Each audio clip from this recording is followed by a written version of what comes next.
10 ans après la fin de Swissair, la Croix suisse revient en force sur la queue des avions de la compagnie suisse. L'emblème national a toujours la cote, sauf en Arabie Saoudite où les grandes marques comme Swatch ou Victorinox sont contraintes d'effacer la Croix suisse de leur logo si elles veulent vendre leurs montres et leurs couteaux. La police religieuse veille au grain. C'est un reportage exclusif de Marc Wolfensberger. Bienvenue en Arabie Saoudite, c'est le deuxième marché de la Suisse au Moyen-Orient. Nous sommes dans un centre commercial à Riyad. Ici, le shopping est un sport national, un divertissement dans ce royaume où bars et cinémas sont interdits. Les montres suisses se vendent comme des petits pains, comme ici où plus de 1000 Swatch s'écoulent chaque mois.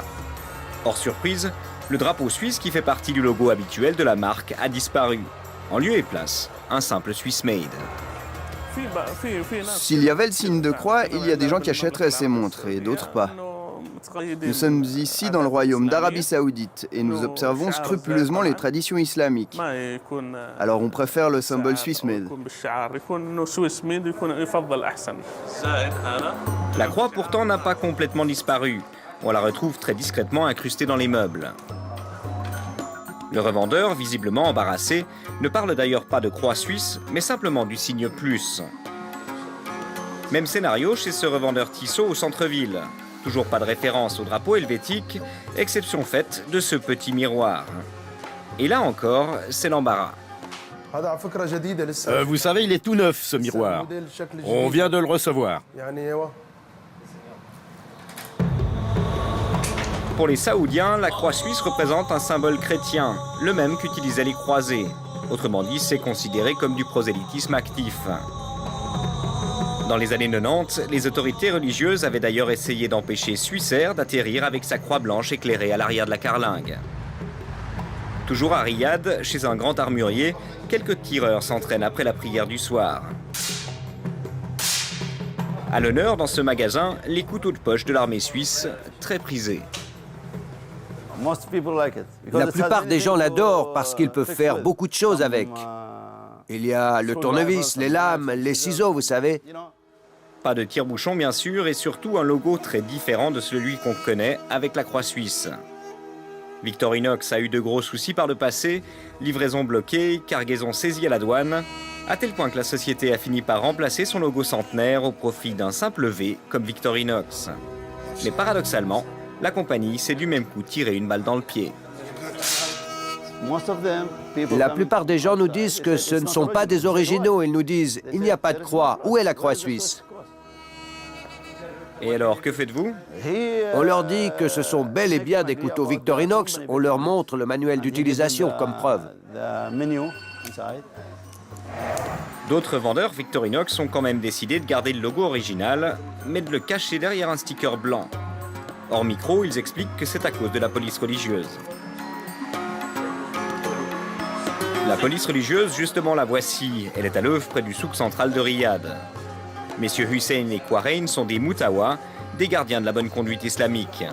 Alors, que pense-t-il de l'emblème helvétique? La Suisse a ses traditions, personne n'a le droit de les violer. Et le royaume a aussi ses coutumes que personne n'a le droit de violer non plus. Personne n'a le droit de te dire d'enlever de ton passeport des symboles qui concernent ton pays. C'est pas à nous de nous mêler de ça.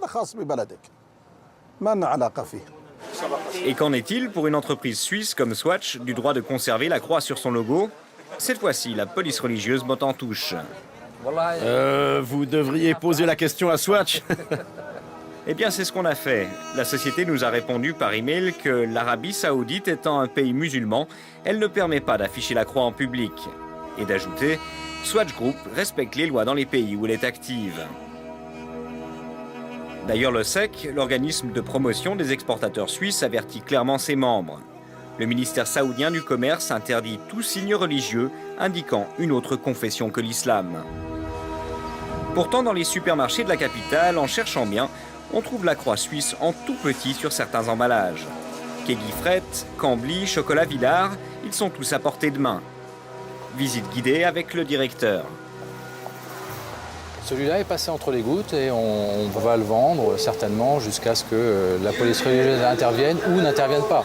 Elle a tous les pouvoirs. Ils sont accompagnés d'un policier systématiquement et ils peuvent vous faire retirer les produits, détruire les produits, ils peuvent vous interroger, ils peuvent vous emmener au siège de la police religieuse. Ils ont un pouvoir très très fort aujourd'hui. Malgré la menace, au siège de Victorinox, dans le très catholique canton de Schwyz, on a pris la décision de remettre la croix suisse à l'honneur.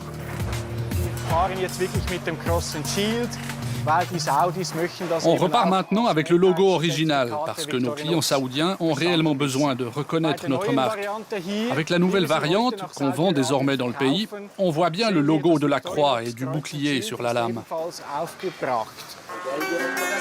Un pari risqué, mais qui jusqu'ici n'a pas posé problème. Et l'enjeu est important. Victorinox, c'est la marque préférée des Saoudiens pour le sacrifice des moutons.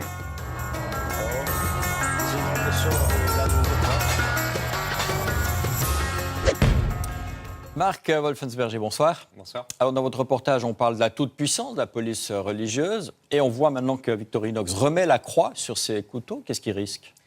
Pas grand-chose, c'est tout le paradoxe saoudien. Il y a à la fois un interdit du côté des religieux, et puis dans la pratique, les conséquences sont assez mineures. On peut voir la marchandise retirée du marché, on peut avoir des questionnements sur l'origine du logo, mais on n'a encore jamais vu quelqu'un partir en prison à cause de ça. Mais quand on entend le PDG là, de Carrefour, il a l'air de dire que c'est assez gratiné. Oui, effectivement, parce qu'eux sont constamment confrontés à des problèmes. Ils avaient des cas de Père Noël, par exemple, en chocolat juste avant Noël, qui ont été décapités par la police religieuse. Donc ils ont dû Avec souffrir. les couteaux de Victorinox ? Non. Pour un journaliste comme vous, est-ce que c'est difficile de travailler en Arabie Saoudite quand on a comme interlocuteur la police religieuse, par exemple ? Alors ça reste passionnant, mais c'est effectivement difficile. C'est un pays qui commence à s'ouvrir, qui est un petit peu ouvert à la critique, mais qui vous laisse toujours entre les mains de gens du ministère.